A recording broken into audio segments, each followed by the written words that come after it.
آفرین. چه خیلی گلی خوشبو، گلی خوشبوی خوشروی. تشکر.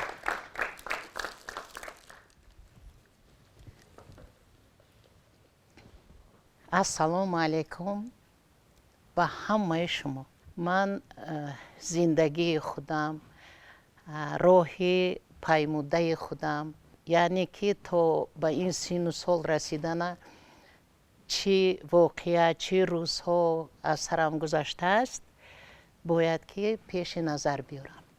من در ناحیه پنجکین دهه زوران 7 ایون سال 1947 ساعت 2 روز چهارشنبه به دنیا آمدم و بسیار در یادم تیز تا هنوز رسیده می‌ایستد. یک کمپیرک بودن مامودویا، مالا نام داشتن.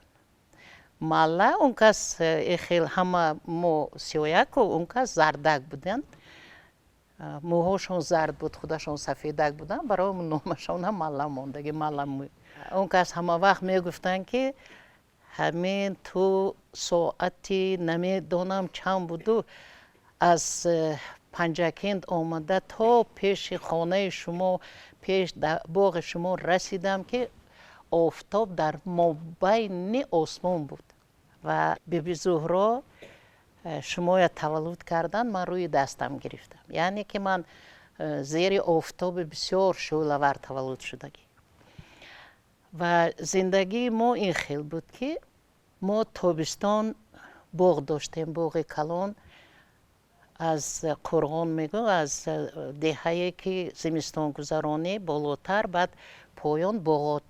تابستان بهار که میشد با باغات کوچیده می اومدیم و با تیر ماه وقتی خنوکی که شد با کوچیده به ده بالا می رفتیم. پدر و مادر من، پدر من اشتراکچی جنگ بزرگ وطنی این ولید بودن.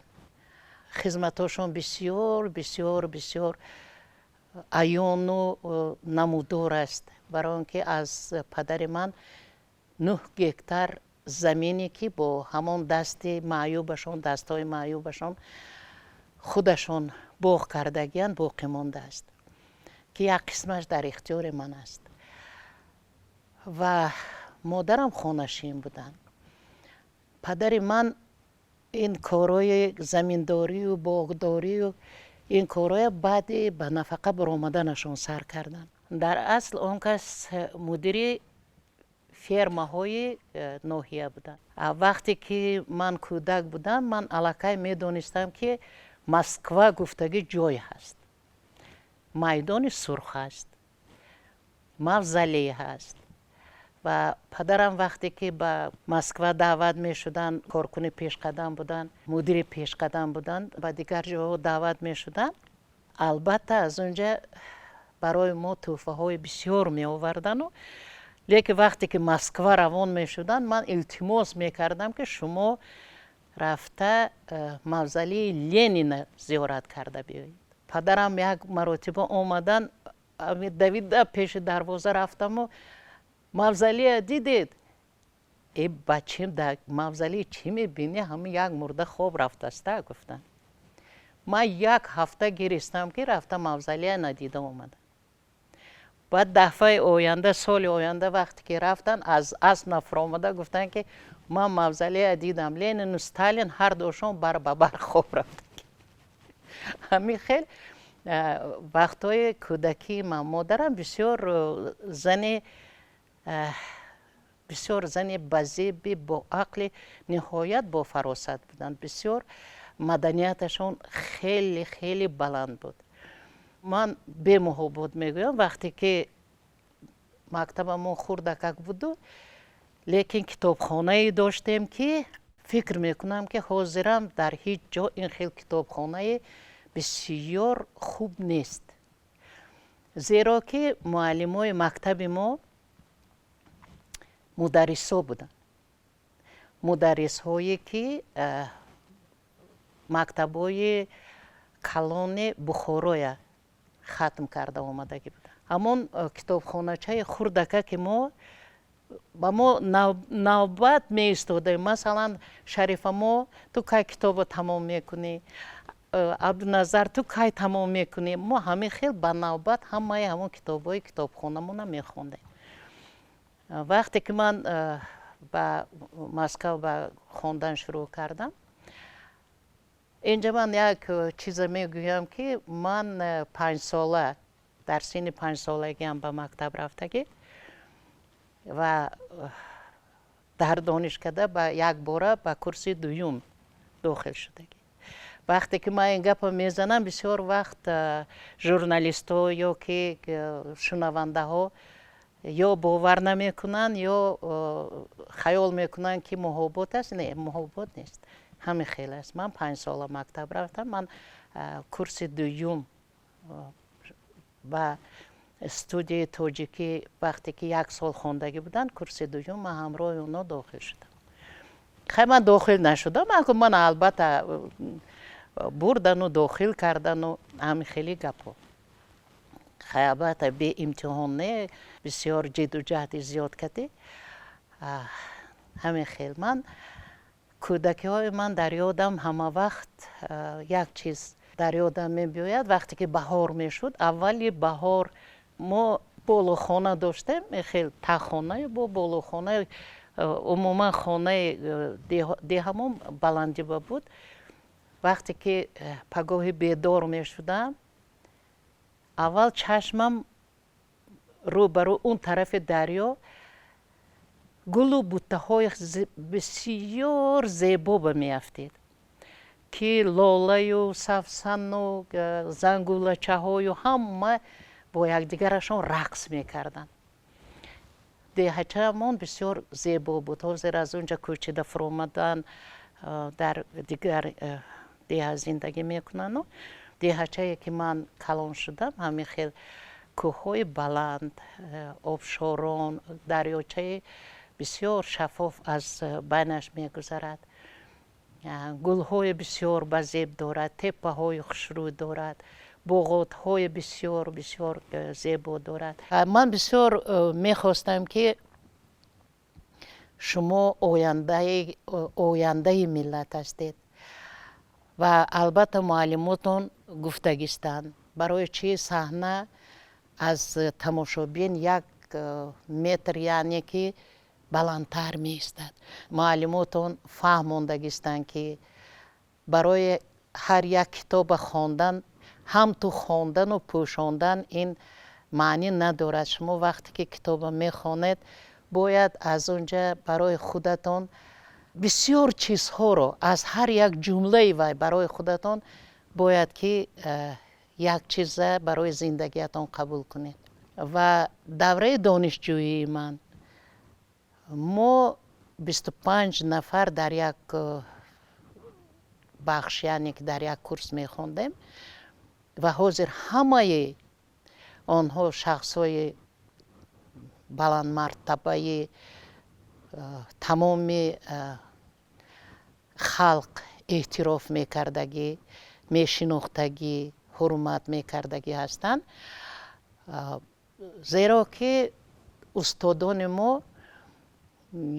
муаллимаи муҳтарами мо Ольга Ивановна Пижова ва Бориса Денис Бебиков, ки онҳоро тамоми ҷаҳон мешинохт ва ҳама вақте ки аз Англия, Америка, аз Хитой, аз Ҳиндустон меомаданд, фақат хоҳиш мекарданд ки ба онҳо Ольга Ивановна дарс диҳад.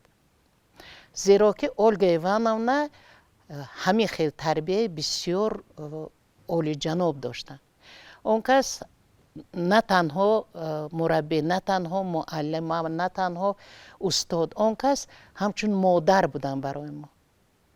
ҳамчун модар, агар ки ягон камбудӣ пеш биёяд, мо ҳатман ба Ольга Ивановна Пижова муроҷиат мекардем. ва вақте ки мо соли 1971 25 нафар донишкадаи ба номи Луначарскиро хатм карда ба шаҳри Душанбе омадем, яъне театри давлатии ҷавононро барои мо, яъне ки тайёр карда моро интизор буд ва мо ба ин театр ворид шудем.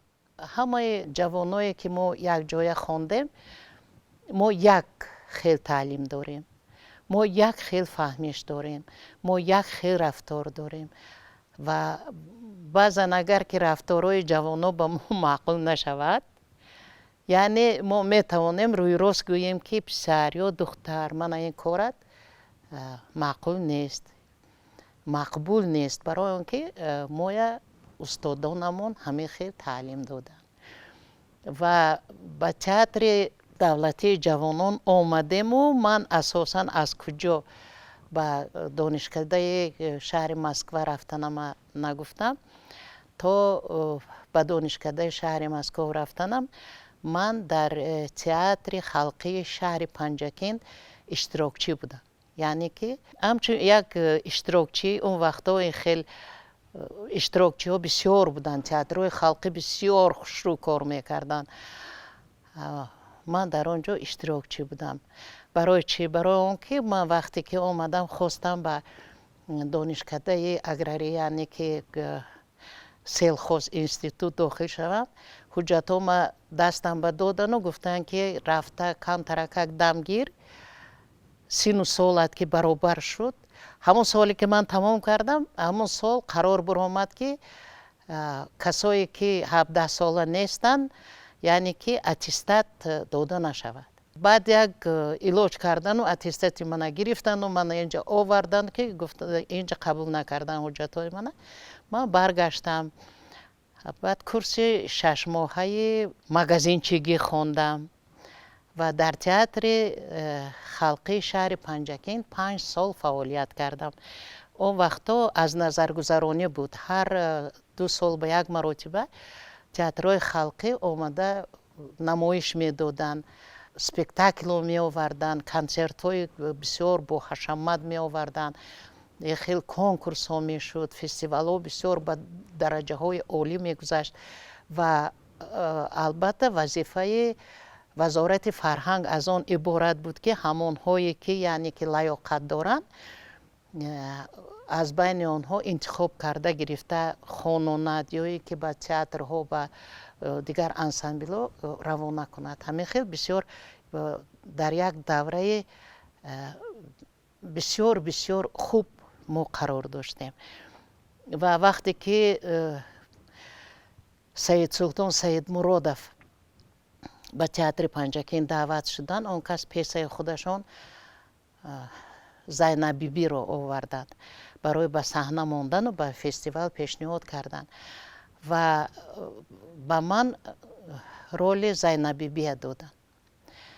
ва вақте ки ман роли Зайнабибия бозӣ кардам, дар толори театри Лоҳутӣ ректори ҳамонвақтаи донишкадаи шаҳри Москва, донишкадаи ба номи Луначарский ҳузур доштанд. баъди тамом шудани намоиш ҳамон сол чӣ мегирифтанд? барои театри навтаъсиси ҷавонон студия мегирифтанд. мана албатта пеш карда бурданд. ман салом алейк кардам, гуфтанд ки духтарак, мо туя ба донишкада қабул мекунем, албатта ҳамроҳи дигарҳо биё. баъд хай инҷа шароит, мана шавҳарам намонданд, мана иҷозат надоданд, мана ин хай монеатҳои бисёре буду. лекин баъд вақте ки соли 1967 ба рӯзҳои Тоҷикистон дар Россия шуд, мана ҳамроҳ бурданд. баъд албатта мана ҷойнишини ҳамон вақта ҷойнишини вазири фарҳанг Меҳрубон Назаров буданд. баъд ҷойнишини аввалашон Холмурод Шарипов буданд. ва Холмурод Шарипов вақте ки мана ба донишкада бурданд, албатта онҷа ин қадар профессорҳо, ин қадар муаллимҳо, ин қадар ҳамин қадар ҷамъ шуданд ки аз шумо зиёдтар буданд. баъд ман албатта аз маҳорати актёрӣ имтиёз супоридам بسیار وقت ممکن فکر میکنن که من از کوچه هم تو رفتم و کرسی دوم در آمدم و ششتم. نه، این خیلی نبود البته. و من بسیار وزنین امتحان داده گذاشتم. بعد همراه همکورسام خونده تمام کردم. انا تا امروز در دانشکده صنعت 20 سال، زیاده از 20 سال درس گفتم. بعد حس کردم که مانده شدم. حال دم گرفته استودم. خیلی بعد بیماری پاندمی من خیلی خودم باید دادم. نه حالی اگر که نمایش‌هایی که من بند هستم دعوت کنن، من با تمام هستی و جان رفته بازی میکنم. من صحنه میبرویم، با کدام خاطر میبرویم؟ با خاطری که من مخلصانم بسیار دوست میدارم. میدونم که مخلصای من انتظار میشن که کی من روی صحنه میبیایم، کی من با اکران تلویزیون نمایان میشم. و من از مخلصانم بسیار منتدار هستم که من شخصا به همین درجه به وای رسانده است.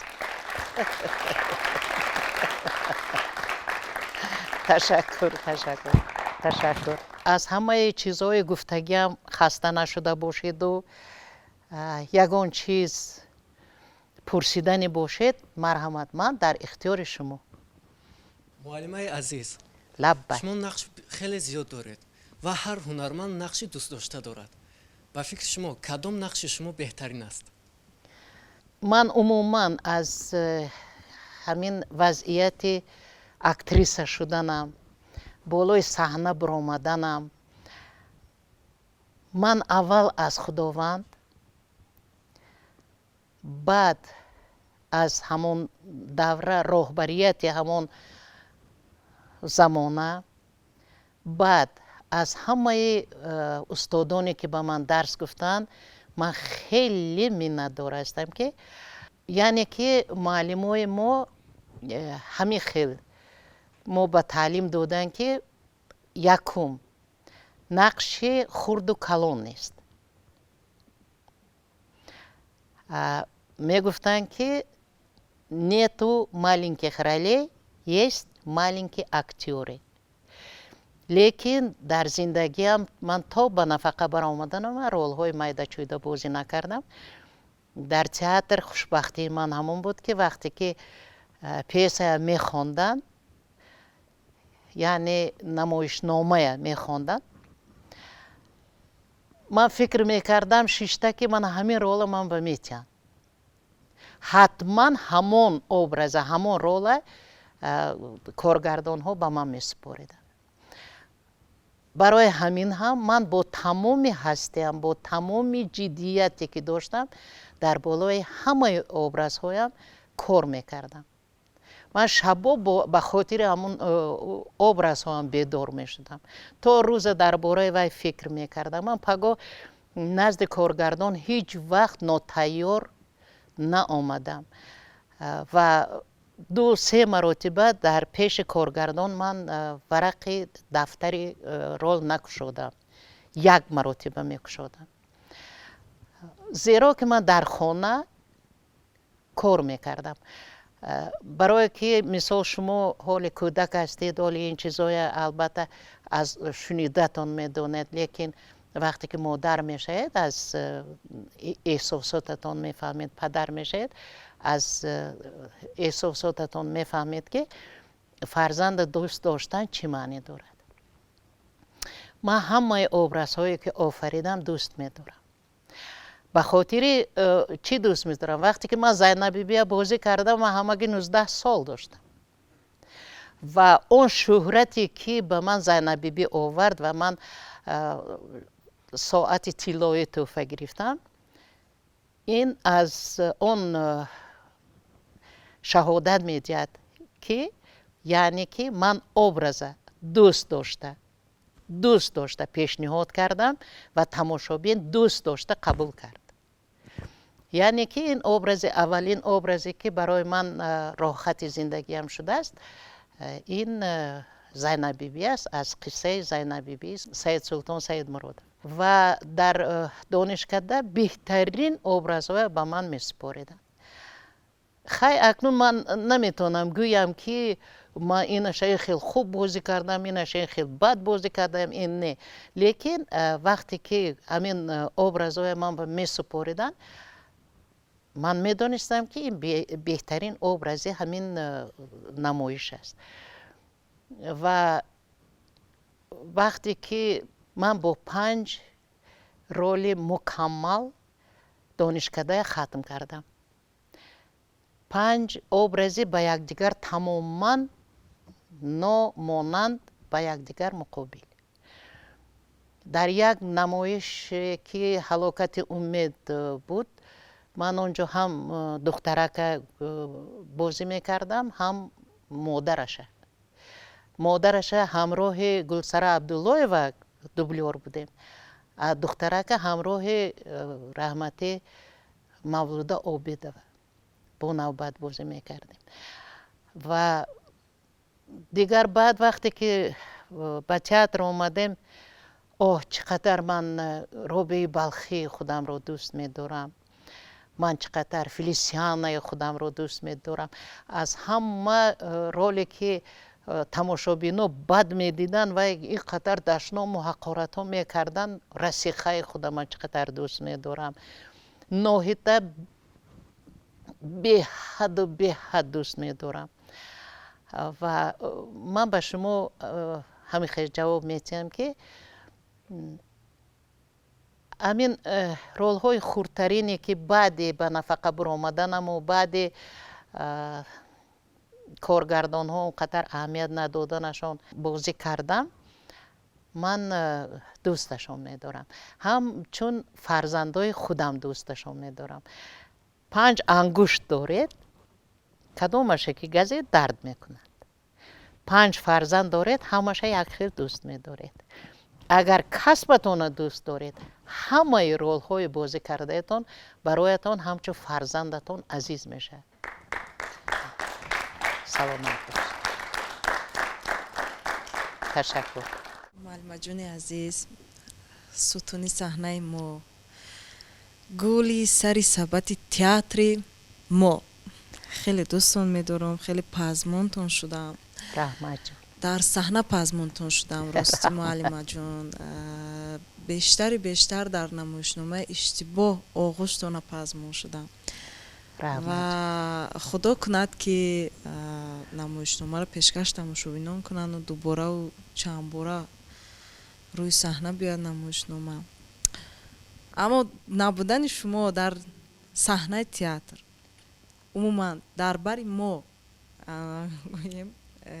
خیلی احساس می شود چی نقشه بود که چی نقشه هست گویم که شما حالا نبازدید و میخواهید که همون رو بازید. چی چیز بود از دوره های دختری تا امروز که شما آرزو دارید ببازید اما نبازدید؟ حالا بسیار اکتریس ها وقتی که سوال میتین که شما چی بازی کردن میخواستید، میگوین که میدیه بازی کردن میخواستم. با نمیدونم کدام رول های دیگر میگوین. من یک چیزی که خوندم این خیلی بر وقت بود، این یک 35 سال 40 سال پیش از این.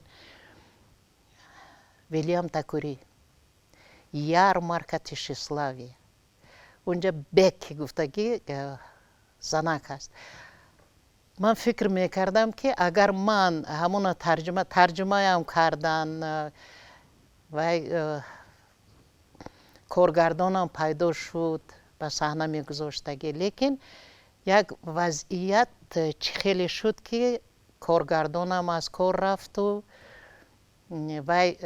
ترجمه هم همین خیلی نیم ترجمه موند و همین آرزوی بسیار آرزوی سخت من در دلم موند. خیلی اکنون گویم که حاضر نه که حاضر بازی کردن نمیتونم، برای وای قد و قامت دیگر در کار، برای وای شکل جوانتری خوشروتری دیگر در کار. یعنی راهگرده هایی که گفته عبدالحفیظ عزیز که راهگرده های 16 ساله در کار، خیلی البته این آرزوی من در دل من موند. лекин ман аз образҳои бозӣ кардагиам норозӣ нестам ва вақте ки ман қати худат ҳамроҳ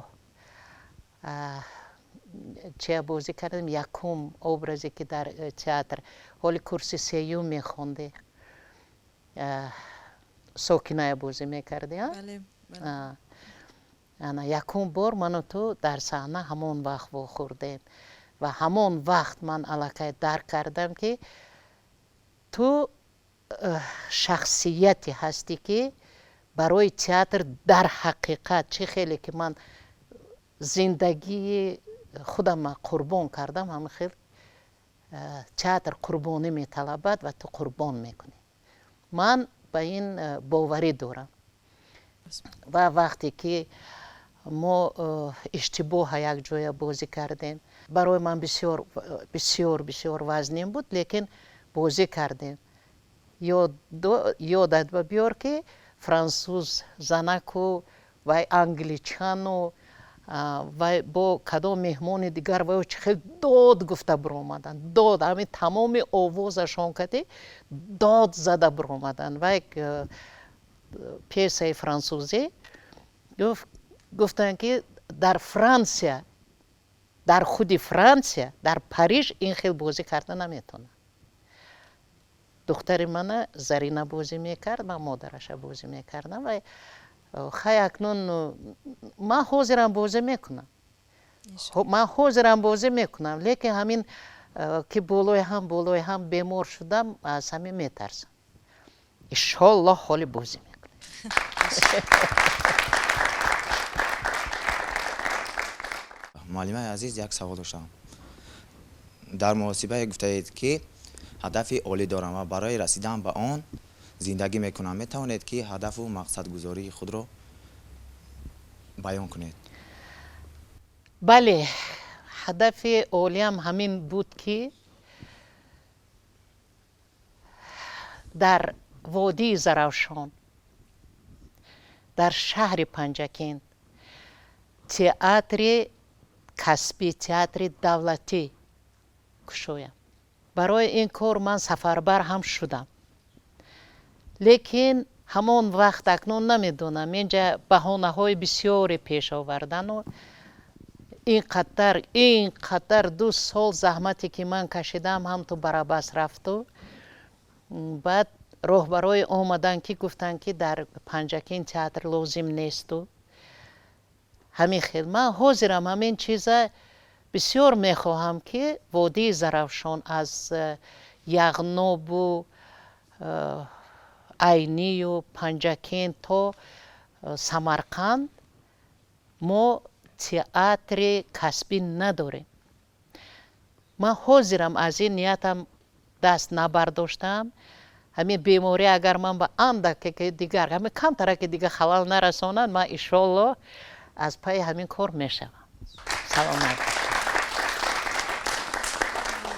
муаллимаи азиз ба андешаи шумо ҳамчун як нафар ҳунарманди асил ва шостуни театри тоҷик чаро имрӯз ҷавонон хусусан ҳунармандони ҷавон дар як муддати кӯтоҳ театрро тарк мекунанд ҷавонои ҳозира пеш аз ҳама мехоҳанд ки хона дошта бошанд пули калон кор кунанд ва ман вақте ки бо шогирдонам рӯбарӯ мешудам шогирдое ки ман шахсан дарс додагиам ҳозир қариб ҳамашон дар театрҳо кор мекунанд вақте ки ман аввалин ҳам ту рӯбарӯ шуда салом мегуфтам саволу гапи ман ҳамин буд ки бачаҳо ман вақте ки ба институти москва дохил шудам як муаллима доштем ва аспирантка буд фортуна касимовна вай ҳамин хел дасти мана қапиду гуфт ки чӣ ба ту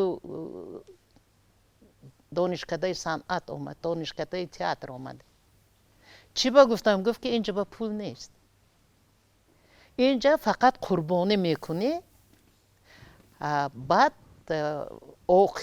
охирон баъд соҳиби ҳама чиз мешавӣ агар ки ту хоҳӣ ки ҳам ту тамом мекунию соҳиби пулу чизу хонаю дар мешавӣ ҳамин хел мақсад дошта бошӣ агар нахо من این گپ برای چی گفته ایستادم؟ برای اینکه ما تمام کرده اومدیم، ما خانه نداشتیم، 80 روبل معاش میگرفتیم.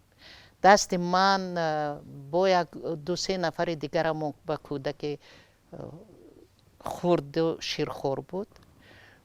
ما شخصا من در کمرخانه آدم زندگی کردگی، ما در خوابگاه ها زندگی کردگی. کودک 3 ماهه در قچاق من سفرهای هنری می رفتم. وقتایی بود که ما در بالکن آدمو خواب می رفتیم. لیکن همون عشق بسیار بلند صنعت نمی موند که من از صحنه روم. و ما به جای رسیدیم که خدا به 1000 بار شکر خداوند که ما صاحب همه چیز هستیم. طاقت کردیم. ما وضعیت وقتی که مهربان نظرف همه ما جمع کردن اکو ما پیش اون کس با که یک آدم قامت بلند نهایت دانای با عقل بودن، وقتی که اطرافشان به جمع شدیم ما قطعی همچه کودک ها قطعی گم می زدن، می گفتن که حالی همین خیلی زور می شوی، حالی همین خیلی نامدار می شوی، حالی دسترخوانت به بلندترین آدم ها آمدن نان می خورن، تو فقط تئاتر ترک نکن. اگر که به قدر صحنه، به قدر رولتون، به قدر تئاتر رسید و همه چیز نائل می شوید، صاحب همه چیز می شوید. من به شما برار می خواهم.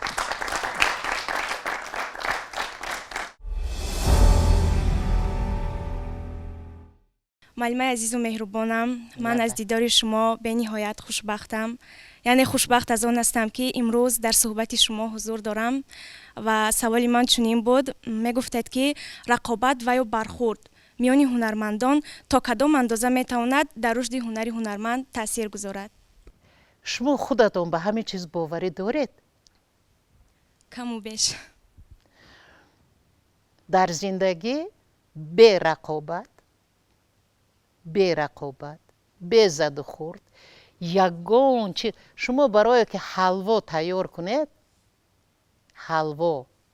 حلوای خوردنی تیار شود، 3-4 نفر بالای دیگ به ایستاده یک روز دراز مهنت میکنه.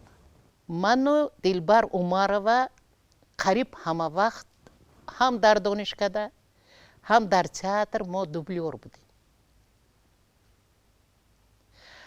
انا این خیلی که مثال من قریب که هیچ کجا نمی رفتم. من کجایی که دعوت کنم خیال میکردم که اگر که من روم همین تئاتر از دست من میرود. دلبر عمرова دوبلیاژ میرفت. سیومکا ها داشت و قطعی گلسره عبداللهیوا و یا بسیار کینوها با رول بازی کردگی هستند و جای کار که پیشتر حاضر میشد البته من.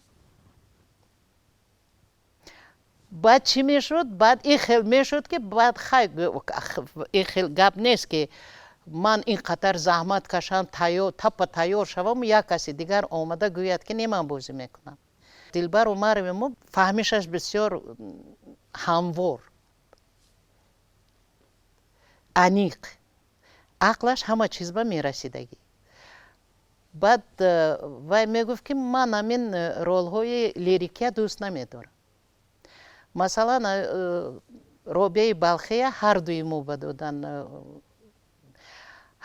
بدادن، خیلی من رفتم کار سر کردم، خیلی کار کردم و به خیالم کجای با کینو بند بود. بعد آمد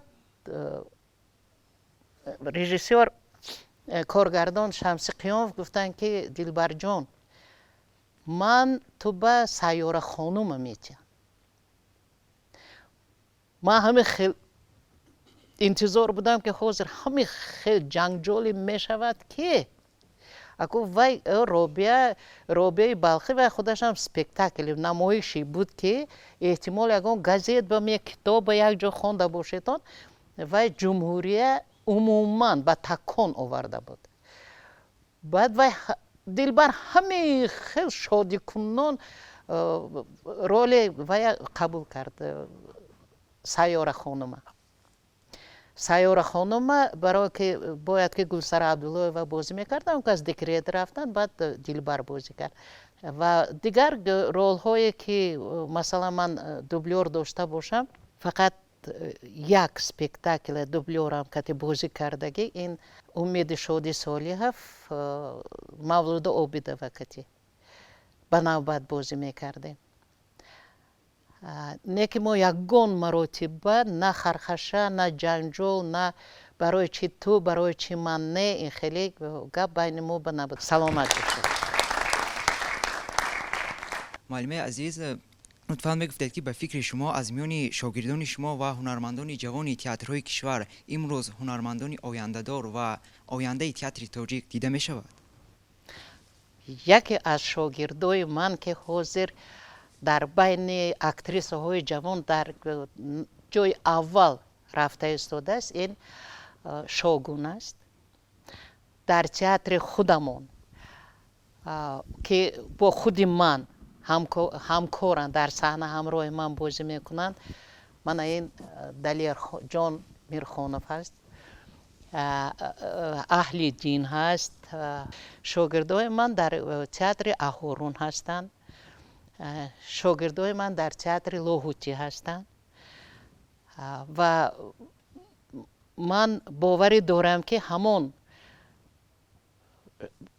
бачаҳое ба ки Тағоимурод Розиқов кати ман ҳамроҳ ҳамкорӣ кардаем бачаҳо ба театрҳо содиқанд ва иншоалло худо расонад ки мо муваффақиятҳои баланди корашона бинем шоҳид шавем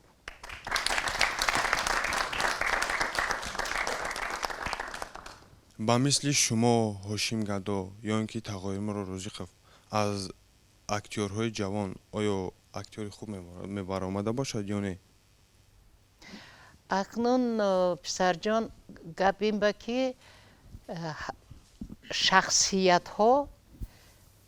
шахсиятҳо нотакроранд масалан шумо дар бораи он кас эҳтимол кам маълумот дошта бошед Маҳмудҷон Воҳидов буданд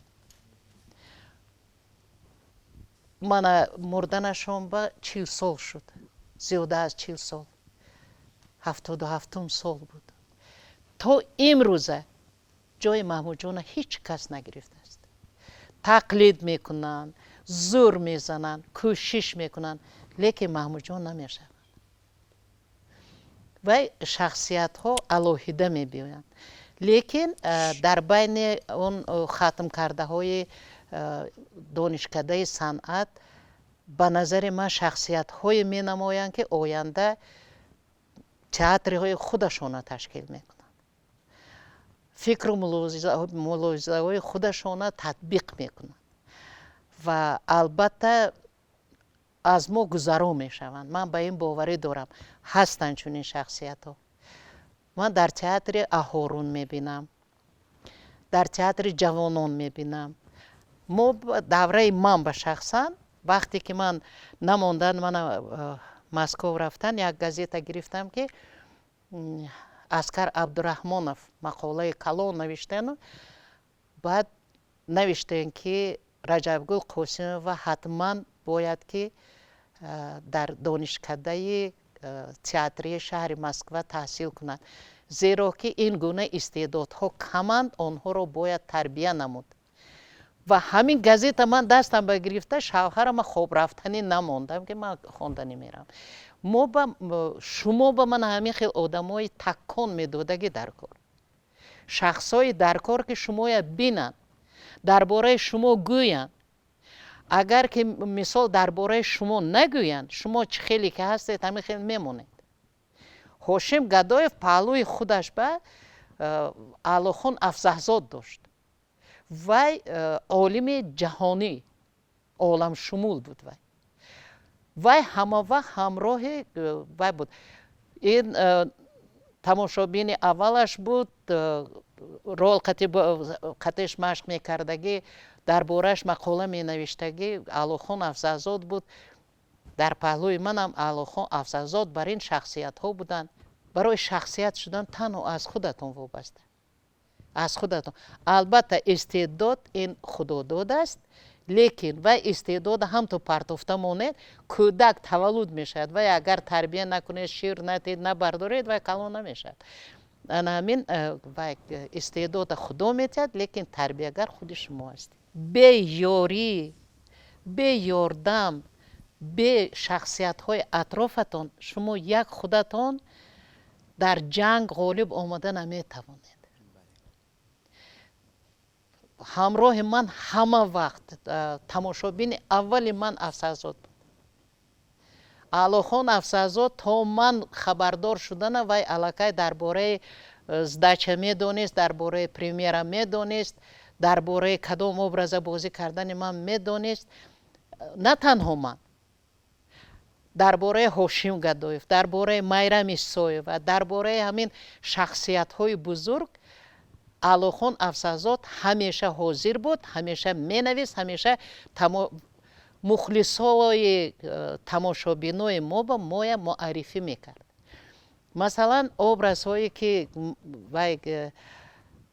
هاشیم گدایف بازی میکرد و آسمان هفتم با برآورده علاخان خواننده ها با معرفی میکرد که من این خیلی معنی دارد، من این خیلی شتا تماشا کنید، من این خیلی با دقت تماشا کنید، زال که آمدید پینک نروید. وی هاشم گدایف بر این معروف ترین شخصیت اکتور در جهان است. البته بعد وی مخلصا میگفتن این کی بوده است، چی بوده است، کنی رفته بینیم. حاضر من نمیدونم چی گویم، گپی که گفتم میخوام زبانم نمیرد. ما منعقد نداریم، منعقد تئاتر شناس نداریم. یا اینکه همین یک تحلیلگری که شیند و تماشا کند و مثال شما بگوید که پسر من اینجاش بسیار خوب بودید، من اینجاش نتونستید، من اینجاش برای شما وزنی کرد، من اینجاش بسیار خوب بود، من این روش کتی روید، میگفتگی نداریم. از دوره ما بسیار بودن، نور جانف بودن، لولا حسنова بودن، علاخان افسرزاد بودن. بعد همه عالما، همه شاعرها، همه نویسنده ها اطراف تئاتر ما بودن و یا تماشا میکردن، میبرآمدن، جمع آمد میشد، فکر ملاحظه هاشون میگفتن. با این خیلی یگان تحقیر نکرده، با خوبی، با خوشی میگفتن که من این بسیار خوب بود و نه که من اینجا کش این تو نشد ده گفته میگفتن. حاضر همین چیزهای ندارید شما جوانان. شما این چیزهای برای خودتون باید که یابید، تشکیل کنید.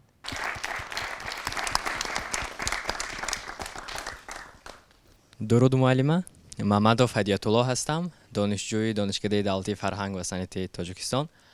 خب معلمه، ما میدونیم که امروزها تئاترهای ما شکایت از آن میکنند که تماشابین خیلی کم دارند.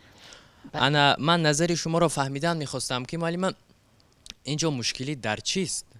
در تماشابینان یا در خود تئاتر و یا در یگان چیزی دیگر؟ پسر جان، این دهشت 10 ساله که ما از سر گذرانده، تمام تماشابین تئاتر از تئاتر دور کرد.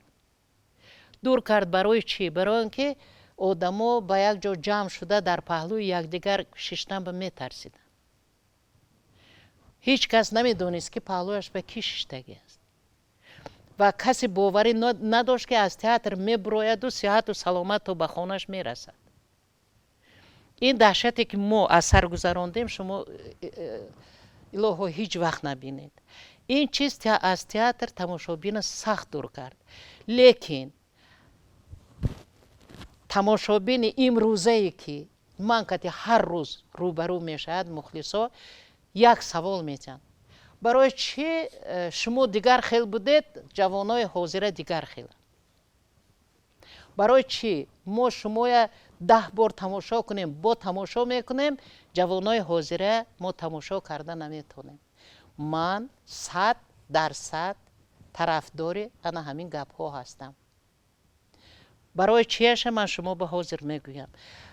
همین عبیدالله رجبов به چند بار سوال دادن که برای چی همین یک چیز شما بازی میکنید این قطر تماشا بین این قدر.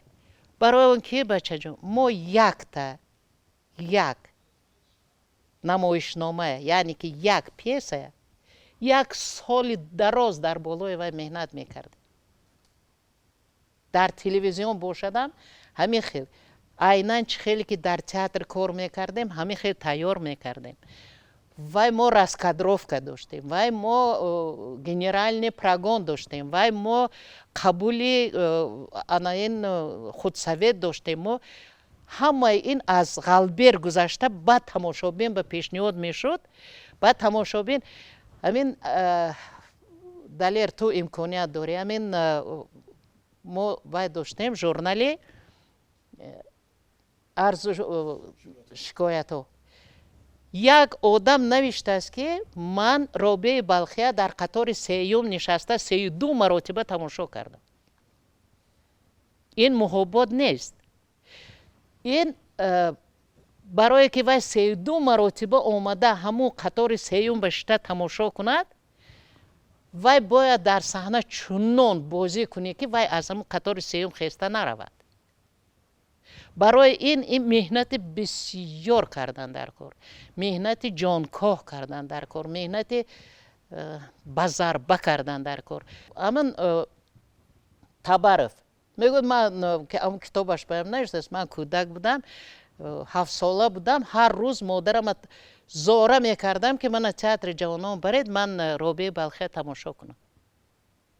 انا اکنون این برای تعریف کردن من نه. اونجا به امانالله قادیرов بودن، اونجا به دلبر عمر و اونجا به گلسره عبدالله و اونجا به صاحب سلطان علی نظر و اصل بیگم سعادت و همه گلچین تئاتر بازی میکردن. این تنها برای من نه. مثلا 50 کس برای من بیاید، 50 کس برای صاحب سلطان می اومد، 100 کسی دیگر برای دلبر عمر و می اومد. من این خیل همین خیل که شما مخلص خودتان پیدا کنید.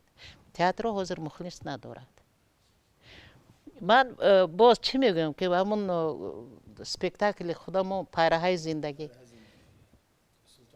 سلطان سفر زیاده از 500 مرتبه رفته است. با وقتی که ما برآمدیم سفر هنری انا بینه انا ما میگویم که ما نداریم، ما مخلص نداریم، تماشابین نداریم. احتمال همون زنکی که صحنه پیش من روی مالش آورد که امضا کنید گفته تماشا کند. اگر قرغان تپه تماشابین به درجه بود که صحنه برآمده من قریب در تگ پاشو میماندم. کی میگوید که تئاتر تماشابین ندارد؟ تئاتر و تماشابینش اول بیاید، یک بار بیاید تماشا کند، با دفعه آینده و افیش میبیند همون سپکتاکلی که تماشا کرد با میبیاید تماشا کردنی. لیکن از خود ما بسیار وابسته است که رویکی مناسبت نکنیم. аввало ассалому алайкум устоди меҳрубон. ман исматзода оятулло донишҷӯи курси 1 институти санъат актёр ва ман гуфтанӣ ҳастам ки шумо аз худ ва аз чунин образҳое ки шумо эҷод кардаед розӣ ҳастед? بله پسر، بله. من پیشتر در صحبتم گفتم که من خوشبختترین اکتریسه تئاترها هستم. تئاتر خودم هستم. برای اینکه همه ابرازهایی که من میخواستم بازی کردن و اون سپکتاکلایی که در تئاتر گذاشته شده است همان ابرازهای میخواستگی من آفریدم. برای همین برای که من به ابرازهای دلجوی من دلچسب من کارگردانو به من میسپاریدن من از همه چیز نه از تلویزیون دست نکشیدم. اکنون تلویزیون پر من معرفی کردگی با تمام تماشابینا آشنا کردگی و مخلصای بهترین و پیشقدم ترین و عاقل ترین من به طریق تلویزیون پیدا شدگی. لیکن من ابرازی کار در بالایش کار کرده است و من پرتافته کنار رفته نمیتونستم. حاضرم نمیتونم. حاضرم وقتی که من دعوت کنن، اگر که من در تئاتر همون رول دلم میخواست اگر کار کرده ساده باشم نمیروم.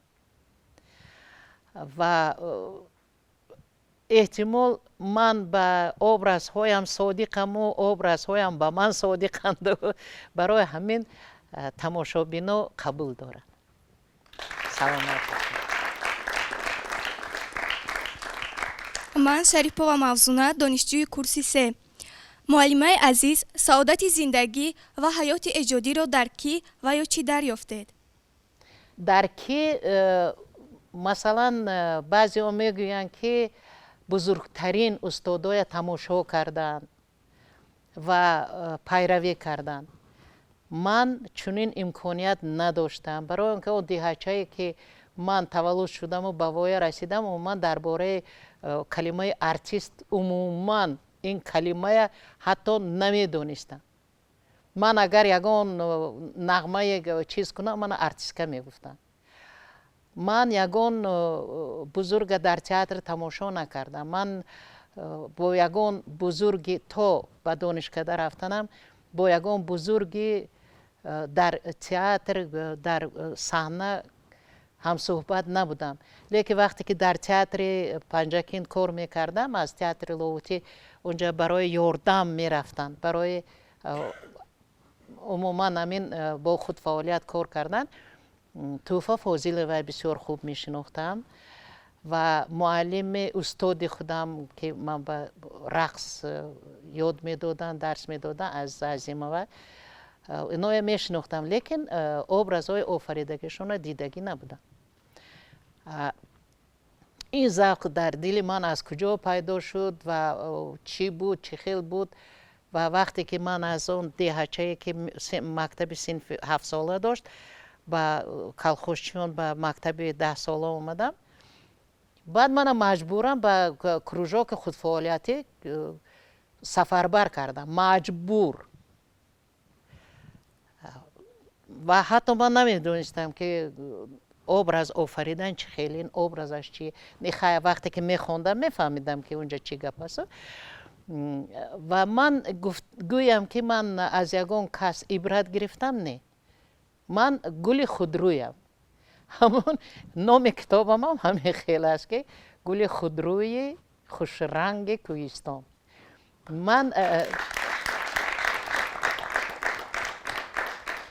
من خودرویم، در حقیقت من خودرویم که من از کودکی استاد دیدگی نیستم در باره صنعت. البته بعد کلان شدنم بعد استادای من پیدا شدن. و چی با همون محبتی که پدرم من در خانه در و تیریزه های قلف میکردن، من از موری برآمده کروژاک خود فعالیتی میرفتم. همون مهر و محبتی که بسیار سخت همون جولیتا با مرگ بردگی انا همین خیلی منم. که پدرم بسیار من با از حد زیاد مقابلیت کرده، زورشون نرسید. لیکن در آخران آمده گفتن که همین تو چی کار زور کردی که یه آدمو من تبریک میکنن، ریشای من بوسه میکنن، تو چی کاره خودت؟ انا همین خیلی چی، یعنی که محبت بسیار زیاد نسبت به صنعت داشتنم. سلامت باشید. فرزندان عزیز، تشکر بسیار که امروز شما به اینجا تشریف آوردید. من از دیدارتون بسیار شدم.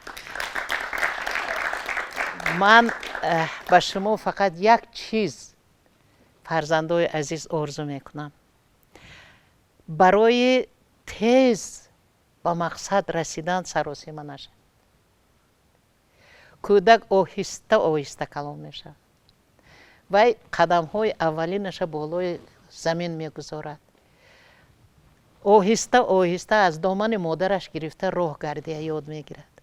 شما کوشش کنید که در همین جوانی همه چیزی خوبی که در اطرافتان هست جبیده گیرید در وجود خودتان، برای که آینده خودتان همون چیز استفاده برده توانید. با این پیشه انتخاب کردهتان тамоми муваффақиятҳои дунё ёратон шавад. хоҳед ки ҳошим гадоев шавед, ҳошим гадоев шавед. хоҳед ки майрам исоева бошед, майрам исоева шавед. хоҳед ки малика халимбековна бошед, малика халимбековна шавед. ҳар ки ҳар чизе хоҳед ки тӯҳфа фозилова бошед, илоҳо ба дараҷаи ҳамон кас бирасед, ба шарте ки ҳамин касби интихоб кардатона эҳтиёт кунед, эҳтиром кунед. ман ба ҳамаи шумо муваффақият орзу мекунам, ба ҳаматон роҳи сафеди васеъ бехатар орзу мекунам. дар зиндагӣ дар пеш истодаатон саломат бошед, дар паноҳи худо бошед. саломат бошед.